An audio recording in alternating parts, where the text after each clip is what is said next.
Good evening. I'm doing it a bit earlier. There's blessed Alexandrina, little saint. Um, she was born in a small village about 40 miles or something from Oporto, which would be a big city. So there's probably planes going into Oporto, and then you probably get a bus or something to the small village where she's buried. And I think uh, it's a place well worth visiting. I'm going to visit it next year, please God, early. So mentioned there last night about her birth and childhood. And Alexandria was born on the 30th of March 1904 in a part of the village of Baliza called Grey Sufus, and baptized 3 days later on the 2nd of April, Holy Saturday, at the parish church of St. Eulalia.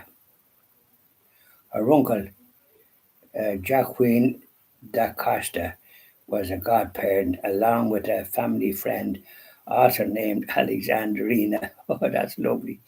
From the nearby village of Fellows.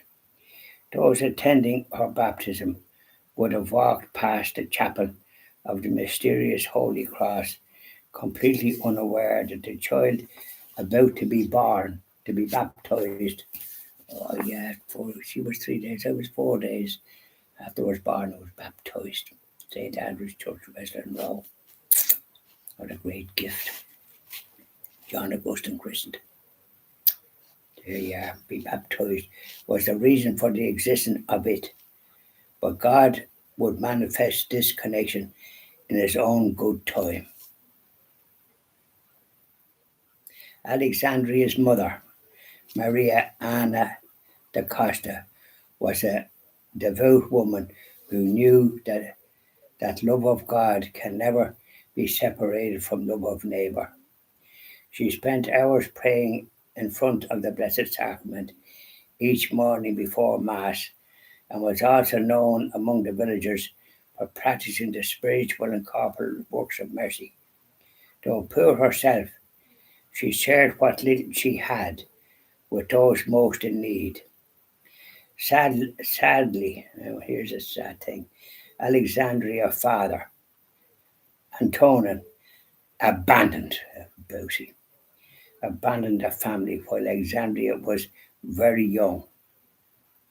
So Maria Anna was left on her own to rear Alexandria and her other daughter, Deolinda, who was born 3 years before Alexandria on the 21st of October 1901. Maria Anna dedicated herself to the task of providing their primary education in the faith.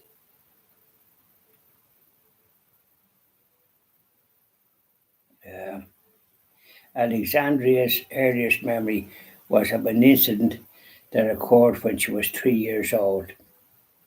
Her mother was asleep and she was lying alongside her.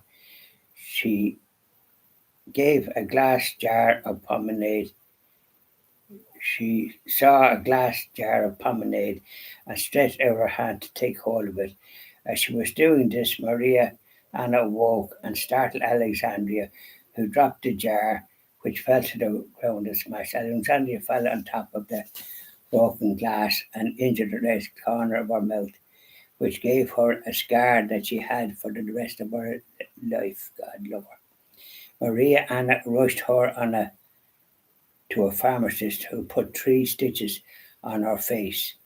In her autobiography, Alexandria said that she misbehaved towards the pharmacist, refusing to eat the biscuits dipped in wine which he offered me to calm me down. She described this as her first misdemeanor. But she didn't want to take biscuits that was dipped in wine. I don't think that was a misdemeanor. She said she obviously was going to be a pioneer, if you like, what we had here from St. Matthew's with the pioneer pin. And Isn't that good? But she regarded the incident was certainly uncharacteristic, as she grew to be a very happy child.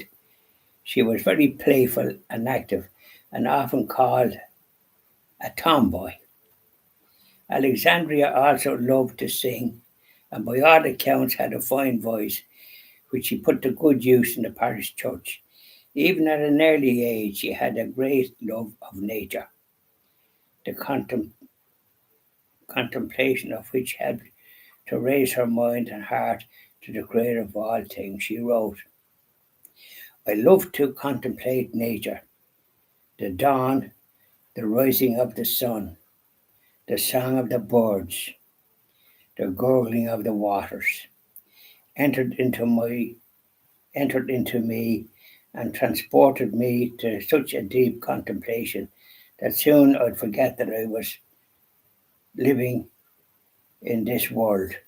I would remain there, absorbed by this thought, how great is the power of God. She wrote that. We leave it at that and we continue